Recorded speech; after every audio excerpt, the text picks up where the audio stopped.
Baik, Assalamualaikum warahmatullahi wabarakatuh. Perkenalkan, nama saya Sri Febriani Haju dengan NIM 4334200004 dari Program Studi Pendidikan Ilmu Pengetahuan Alam. Nah, pada kesempatan kali ini saya akan melakukan presentasi terkait proposal penelitian dengan judul Pengaruh Penerapan Model REACH terhadap hasil belajar siswa SMP Negeri 1 Kabila, Kabupaten Bone Bolango. Langsung saja pada bab 1 pendahuluan. Di sini terdapat latar belakang. Nah, seperti yang kita ketahui, pendidikan adalah usaha membina dan mengembangkan kepribadian manusia, baik di bagian rohani atau di bagian jasmani. Nah, pendidikan ini sangat penting tentunya untuk kita. Jadi, dengan pembelajaran REACH ini, menurut saya sudah sesuai apabila diterapkan pada materi pencemaran lingkungan, di mana materi ini berkaitan dengan kehidupan sehari-hari siswa. Nah, dengan itu, model pembelajaran REACH diketahui juga menuntut siswa untuk menemukan pengetahuannya sendiri berdasarkan pengetahuan dan pengalaman yang telah dimiliki sebelumnya. Kemudian di sini terdapat identifikasi masalah. Yang pertama yakni kurangnya penekanan terhadap pemahaman konsep di sekolah. Yang kedua, model pembelajaran REACH ini efektif untuk meningkatkan pemahaman biologi peserta didik. Yang ketiga, hasil belajar siswa peserta didik masih tergolong rendah. Yang ketiga, yakni batasan masalah. Nah, untuk batasan masalah ini berdasarkan latar belakang dan identifikasi yang sudah dikemukakan, serta keterbatasan peneliti, maka permasalahan yang akan dibatasi adalah meningkatnya hasil belajar siswa dengan adanya penerapan model pembelajaran relating, experiencing, applying, cooperating, dan transferring atau REACH. Nah, untuk rumusan masalah itu sendiri, yang pertama, bagaimana hasil belajar IPA Biologi setelah penerapan model pembelajaran pada siswa kelas 8 SMP Negeri 1 Kabila. Yang kedua, adakah pengaruh model pembelajaran relating, experiencing, applying, cooperating, dan transferring terhadap hasil belajar pada siswa kelas 8 SMP Negeri 1 Kabila. Selanjutnya kita masuk pada tujuan penelitian. Yang pertama, untuk mengetahui bagaimana hasil belajar IPA Biologi setelah penerapan model tersebut pada siswa kelas 8 SMP Negeri 1 Kabila. Kemudian yang kedua, untuk mengetahui adakah pengaruh model pembelajaran terhadap hasil belajar pada siswa kelas 8 SMP Negeri 1 Kabila tersebut.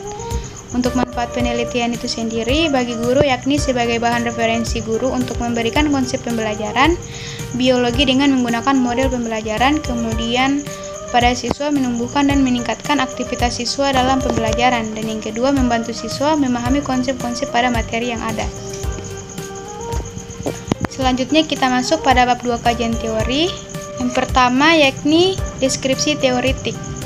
Nah, model pembelajaran REACH ini untuk relating itu sendiri yakni menghubungkan atau mengaitkan, yaitu belajar dalam konteks pengalaman manusia merupakan jenis pembelajaran kontekstual yang khas terjadi pada anak-anak.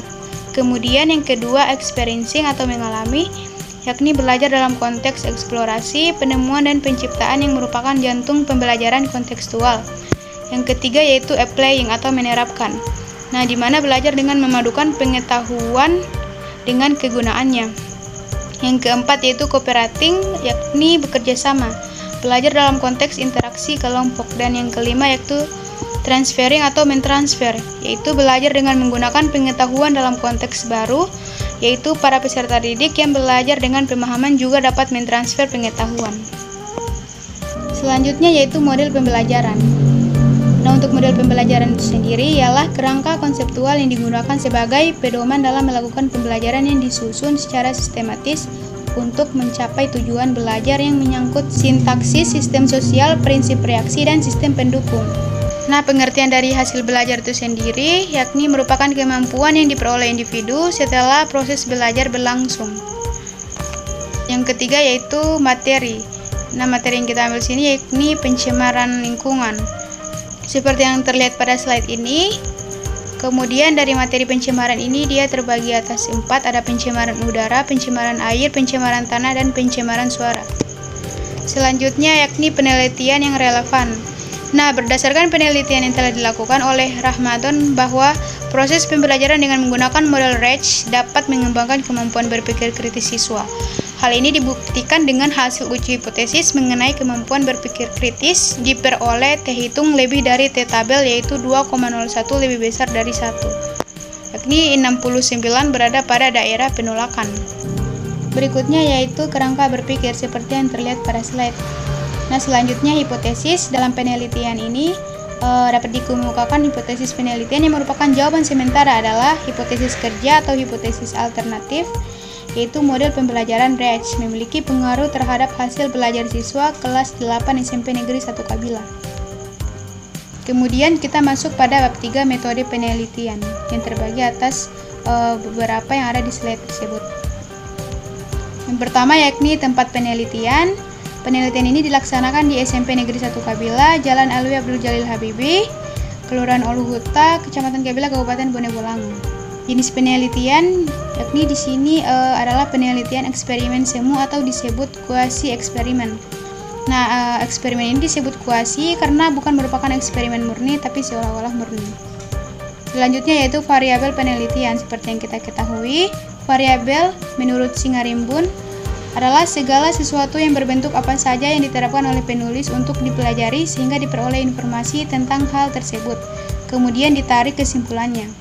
Nah, pada variabel yang terdapat pada penelitian ini, yang pertama variabel bebas, yaitu model pembelajaran dari REACH itu sendiri dengan simbol X. Kemudian variabel terikatnya hasil belajar yang diberi simbol Y1. Kemudian variabel terikat kedua yakni aktivitas belajar yang diberi simbol Y2. Selanjutnya kita masuk pada populasi dan sampel. Populasi dari penelitian ini adalah seluruh rombel atau rombongan belajar siswa kelas 8 SMP Negeri 1 Kabila yang terdiri dari 8 kelas. Kemudian sampelnya yakni digunakan kelas 8A berjumlah 32 siswa, kelas 8B berjumlah 32 siswa, dengan pertimbangan dua kelas tersebut diajar oleh guru yang sama. Dan diketahui bahwa dua kelas tersebut siswanya tenang dan aktif diskusi. Selanjutnya yakni teknik pengumpulan data yang terdiri dari 4 tahap. Yang pertama tahap perencanaan, tahap penelitian, tahap pengolahan data, dan tahap pelaporan. Nah, selanjutnya yakni teknik analisis data. Di sini saya menggunakan 3 uji. Yang pertama, uji normalitas data. Nah, data yang dimaksudkan adalah data yang digunakan untuk mengetahui distribusi normal atau tidak. Pengujian normal tidaknya data pada penelitian ini menggunakan program SPSS 16 melalui uji Kolmogorov-Smirnov.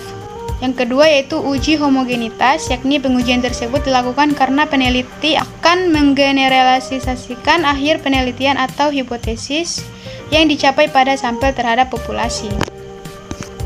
Kemudian yang ketiga ada uji hipotesis dengan 5 tahap. Yang pertama ada menentukan hipotesis seperti yang terlihat, kemudian yang kedua menentukan T hitung, yang ketiga menentukan nilai T tabel, yang keempat menentukan kriteria pengujian, dan kelima yakni membuat kesimpulan. Nah, mungkin hanya itu dari saya, kurang lebihnya mohon maaf. Wassalamualaikum warahmatullahi wabarakatuh. Sekian dan terima kasih.